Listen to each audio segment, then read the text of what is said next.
എക്സാമിന് ഏകദേശം 17 ദിവസമാണ് അല്ലെ നമ്മുടെ കയ്യിലുള്ളത്. 17 ദിവസമാണ്. പഠിച്ചിട്ടൊന്നും മനസ്സിലാകുന്നില്ല, പഠിക്കുന്ന കാര്യങ്ങൾ പെട്ടെന്ന് മറന്നു പോകുന്നുണ്ട്, എന്താ ചെയ്യുക? സൈക്കോളജി നമ്മുടെ എക്സാം പോയിന്റ് ഓഫ് വ്യൂ വളരെ ഇമ്പോർട്ടന്റ് ആണ്.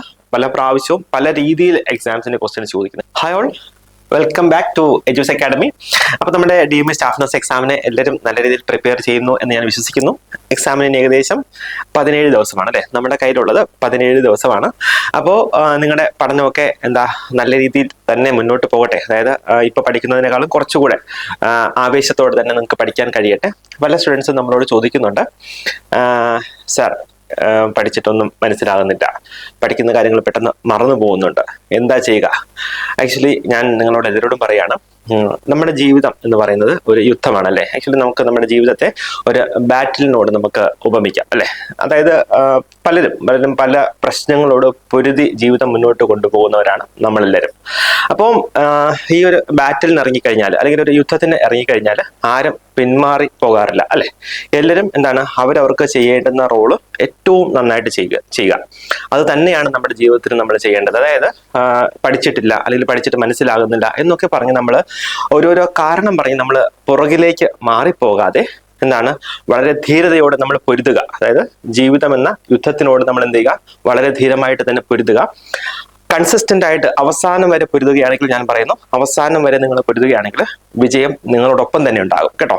ഈ ഒരു കാര്യം നിങ്ങൾ മനസ്സിൽ ഓർക്കുക. നിങ്ങൾ എപ്പോഴെങ്കിലും ഒക്കെ ഡൗൺ ആകുമ്പോൾ നിങ്ങളൊന്ന് ചിന്തിക്കുക. അതായത് യുദ്ധമാണ്, യുദ്ധത്തിൽ ഞാൻ പൊരുതുകയാണ്. അപ്പൊ എന്ത് ചെയ്യുക? ഞാൻ പൊരുതി കഴിഞ്ഞാൽ ഉറപ്പായിട്ടും ഒരു പ്രാവശ്യം പൊരുത്തിയാൽ പോയില്ല, കണ്ടിന്യൂസ് ആയിട്ട് ഞാൻ പൊരുതി കഴിഞ്ഞാൽ ഞാൻ ഉറപ്പായിട്ട് അവസാനം വിജയം കൈവരിക്കും. അപ്പൊ ഈ ഒരു കാര്യം നിങ്ങൾ സ്വന്തമായിട്ട് മനസ്സിനോട് പറയുക. നമുക്ക് പല ബുദ്ധിമുട്ടുകൾ ഉണ്ടാവും, ഫിനാൻഷ്യൽ ഇഷ്യൂസ് ഉണ്ടാകും, നമുക്ക് രോഗം ഉണ്ടാവും, നമ്മളെ സഹായിക്കാൻ ആരും ഉണ്ടാവില്ല, നമ്മുടെ വീട്ടുകാരൊക്കെ ചിലപ്പം എതിരായിരിക്കും, നമ്മുടെ കൂട്ടുകാരെതിരായിരിക്കും, നമുക്ക് ഒരു സാഹചര്യം ഉണ്ടാവില്ല. പക്ഷേ ആ സാഹചര്യം ഒക്കെ തന്നെ അവിടെ നമ്മുടെ മോട്ടിവേഷൻ കേട്ടോ. ആ സാഹചര്യത്തെ എല്ലാം നമ്മൾ എന്ത് ചെയ്യുക? മാറ്റി വെച്ചുകൊണ്ട് നമുക്ക് ഒറ്റ ഇന്റൻഷൻ മാത്രമേ പാടുള്ളൂ. ഈ ഒരു 17 ദിവസം നമ്മൾ നന്നായിട്ട് പഠിക്കുക.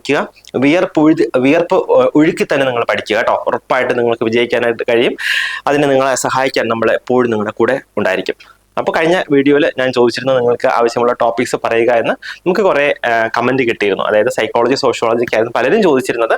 അതിൽ സൈക്കോളജിയിൽ നിന്ന് വളരെ ഇമ്പോർട്ടൻ്റ് ആയിട്ടുള്ള കുറച്ച് പോയിന്റ്സ് നമുക്ക് ഇന്ന് ഡിസ്കസ് ചെയ്യാം കേട്ടോ. അതായത് സൈക്കോളജി നമ്മുടെ എക്സാം പോയിന്റ് ഓഫ് വ്യൂ വളരെ ഇമ്പോർട്ടൻ്റ് ആണ്. പല പ്രാവശ്യവും പല രീതിയിൽ എക്സാംസിന്റെ ക്വസ്റ്റ്യൻ ചോദിക്കുന്നത്. നമുക്ക് ജസ്റ്റ് നോക്കി പോവാം. സോ സൈക്കോളജി എന്താണ്? Psychology is the study of behaviour and mental process അല്ലെ.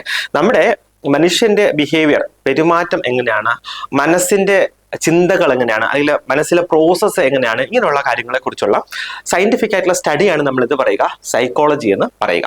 നെക്സ്റ്റ് വില്യം ഊണ്ട് നിങ്ങൾ കേട്ടിട്ടുണ്ടാവും അല്ലെ. പക്ഷെ മറക്കാൻ പാടില്ല, വില്യം ഊണ്ട് ആരാണ്? Considered as the father of modern psychology കേട്ടോ. മോഡേൺ സൈക്കോളജിയുടെ പിതാവ് എന്നറിയപ്പെടുന്ന വ്യക്തിയാണ് വില്യം ഊണ്ട് എന്ന് പറയുക. നെക്സ്റ്റ് ആക്ച്വലി നമ്മുടെ സിഗ്മണ്ട് ഫ്രോയിഡിനെ, നമ്മുടെ സൈക്കോളജി പറയുമ്പോൾ നമുക്ക് സിഗ്മണ്ട് ഫ്രോയിഡിനെ മറക്കാൻ പറ്റില്ല അല്ലെ.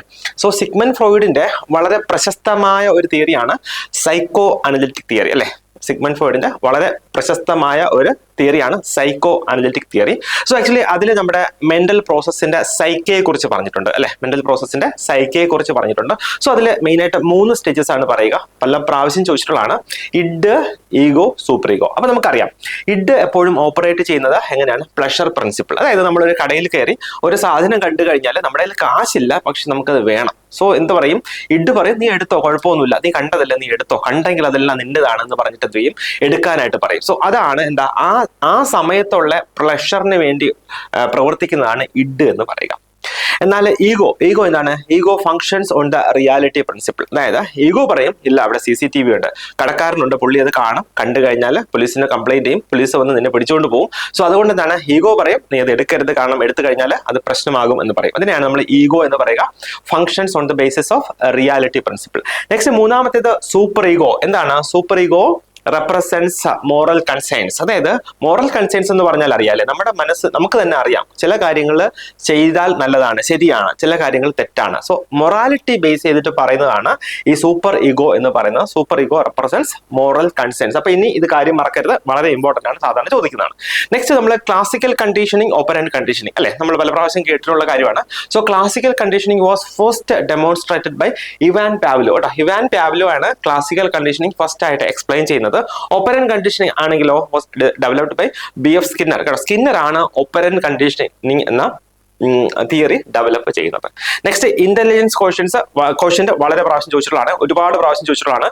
ഇന്റലിജൻസ് ക്വോഷ്യന്റ് എന്ന് പറയുന്നത് അതിന്റെ ഫോർമുല പറയുന്നത് IQ is equal to mental age divided by chronological age into 100. അതായത് നമ്മുടെ mental age divide by chronological age എന്ന് പറഞ്ഞാൽ നമ്മുടെ physical age, that would be multiplied by 100 അല്ലെ. അതിനെ 100 കൊണ്ട് ഗുണിക്കുമ്പോൾ നമുക്ക് കിട്ടുന്നതാണ് ഇന്റലിജൻസ് ക്വോഷ്യന്റ് എന്ന് പറയുക. പ്രത്യേകിച്ച് നമ്മൾ അതിൽ പറയാറുണ്ട് അല്ലേ, നോർമൽ IQ എന്ന് പറയുന്നത് ഒരു 90 to 109 എന്നൊക്കെ പറയാറുണ്ട്.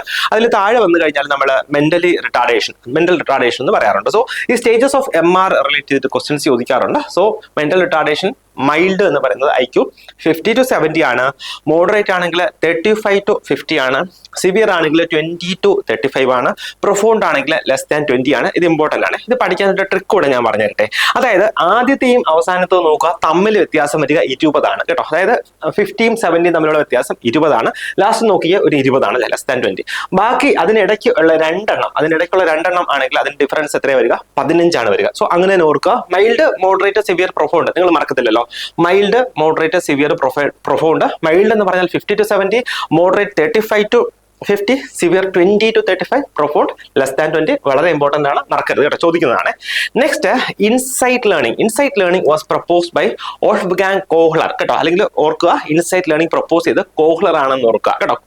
ആക്ച്വലി ഇൻസൈറ്റ് ലേണിംഗ് എന്ന് പറഞ്ഞാൽ എന്താണ്? ആക്ച്വലി നമ്മൾ പഠിക്കുന്നത് നമ്മുടെ കാര്യങ്ങൾ നമ്മുടെ മെന്റൽ പ്രോസസ്സ് വഴിയാണ്. നമ്മൾ അല്ലെങ്കിൽ കാര്യങ്ങൾ കണ്ട് അത് ഗ്രഹിച്ചു പഠിക്കുന്നതിനെയാണ് നമ്മൾ ഇൻസൈറ്റ് ലേണിംഗ് എന്ന് പറയുക. അതിന് പ്രപ്പോസ് ചെയ്തിരിക്കുന്നത് കോഹ്ലർ ആണ്.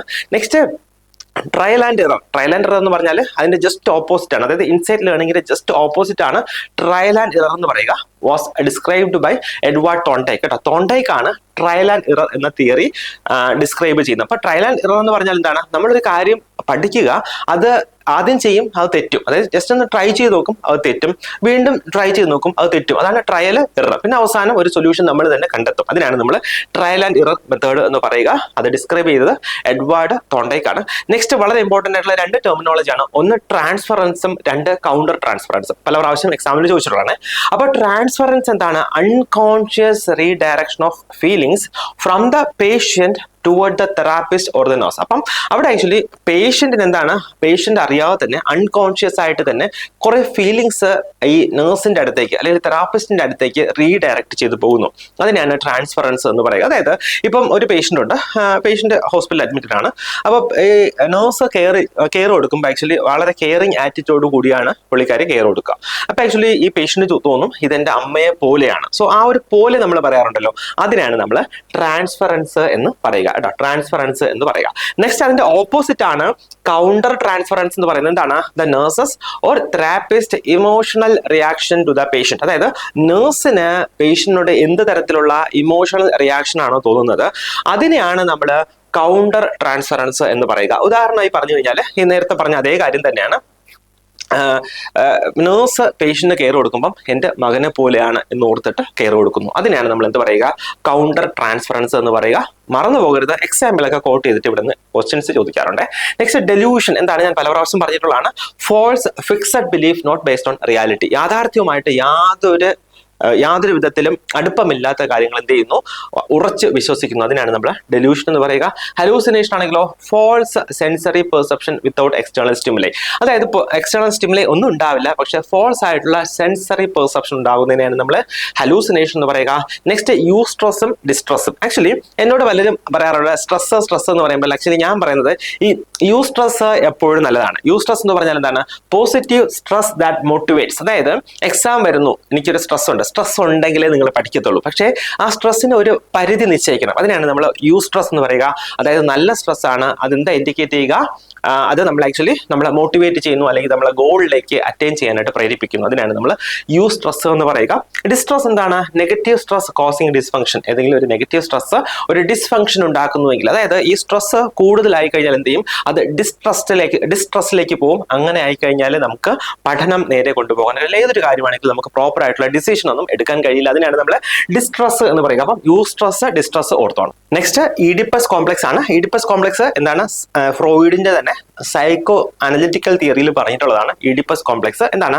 Attraction to the opposite sex parent അല്ലെ. അതായത് ഇപ്പൊ മകനാണെങ്കിൽ അമ്മയോട് തോന്നുന്ന താല്പര്യം, അതിനാണ് നമ്മൾ ഈഡിപ്പസ് കോംപ്ലക്സ് എന്ന് പറയുക. നെക്സ്റ്റ് ഫെക്ടീഷ്യസ് ഡിസോർഡർ ആണ്. എന്താണ് ഫെക്ടീഷ്യസ് ഡിസോർഡർ? ഇമ്പോർട്ടന്റ് ആണ്.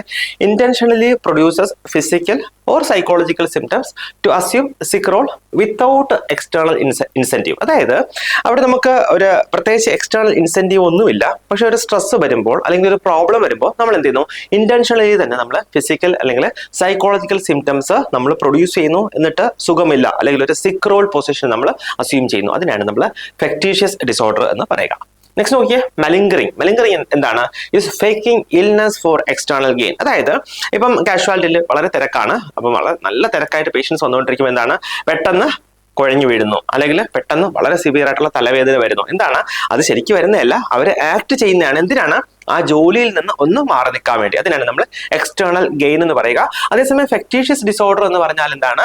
അവിടെ തലവേദന എന്ന് പറഞ്ഞു കഴിഞ്ഞാലും അവർ തലവേദന എന്ന് പറഞ്ഞിട്ട് എന്ത് ചെയ്യുന്നു, ജോലി ചെയ്യുന്നു. അവിടെ എക്സ്റ്റേണൽ ഗെയിന്, എക്സ്റ്റേണൽ ഇൻസെന്റീവ് ഒന്നും കിട്ടുന്നില്ല ഫെക്ടീഷ്യസ് ഡിസോർഡറിൽ എന്ന് ഓർക്കുക. നെക്സ്റ്റ് മെലിംഗറിങ് ഞാൻ പറഞ്ഞല്ലോ. നെക്സ്റ്റ് നോക്കിയേ, anorexia nervosa inverse refusal of food to maintain normal weight. അതായത് നോർമൽ വെയിറ്റ് മെയിൻറ്റെയിൻ ചെയ്യാനായിട്ട് എന്ത് ചെയ്യുന്നു, ഒരു ഫുഡ് ഒന്നും കഴിക്കാതിരിക്കുന്ന അവസ്ഥയാണ് നമ്മൾ അനോറെക്സിയ നെർവോസ എന്ന് പറയുക.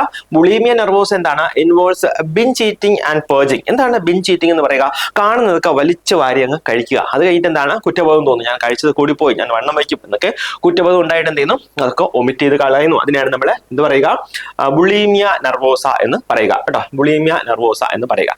നെക്സ്റ്റ് നോക്കിക്കേ, വളരെ ഇമ്പോർട്ടന്റ് ആയിട്ടുള്ള നമ്മുടെ സൈക്കോളജിയിൽ യൂസ് ചെയ്യുന്ന ടെസ്റ്റ് ആണ് ഈ പ്രൊജക്ഷൻ ടെസ്റ്റ് എന്ന് പറയുക. പ്രൊജക്ഷൻ ടെസ്റ്റ് എന്ന് പറഞ്ഞാൽ ആക്ച്വലി ഈ ടെസ്റ്റ് നമ്മൾ അഡ്മിനിസ്റ്റർ ചെയ്യുന്നത് എന്താണെന്ന് വെച്ച് കഴിഞ്ഞാൽ ഒരു പേഷ്യന്റിന്റെ മനസ്സിൽ അല്ലെങ്കിൽ ഉള്ളിൽ എന്താണ് ഉള്ളത്, എന്ത് ചിന്തയാണ് ഉള്ളിലുള്ളത് എന്നറിയാൻ വേണ്ടിയാണ് നമ്മൾ ഈ പ്രൊജക്ഷൻ ടെസ്റ്റ് നമ്മൾ യൂസ് ചെയ്യുന്നത്. സോ അതിന്റെ മെയിൻ ആയിട്ട് നമ്മൾ യൂസ് ചെയ്യുന്ന ടെസ്റ്റ് ആണ് റൊഷാക്ക് ഇങ്ക് ബ്ലോട്ട് ടെസ്റ്റ് കേട്ടോ. ചോദിക്കാമേ, റൊഷാക്ക് ഇങ്ക് ബ്ലോട്ട് ടെസ്റ്റ് തന്നിട്ട് ചോദിക്കാം ഏത് ടൈപ്പ് ടെസ്റ്റ് ആണെന്ന് ചോദിച്ചാൽ പ്രൊജക്ഷൻ ടെസ്റ്റ് ആണ്. നെക്സ്റ്റ് തിമാറ്റിക് അപ്പർസെപ്ഷൻ ടെസ്റ്റ് എന്താണ്?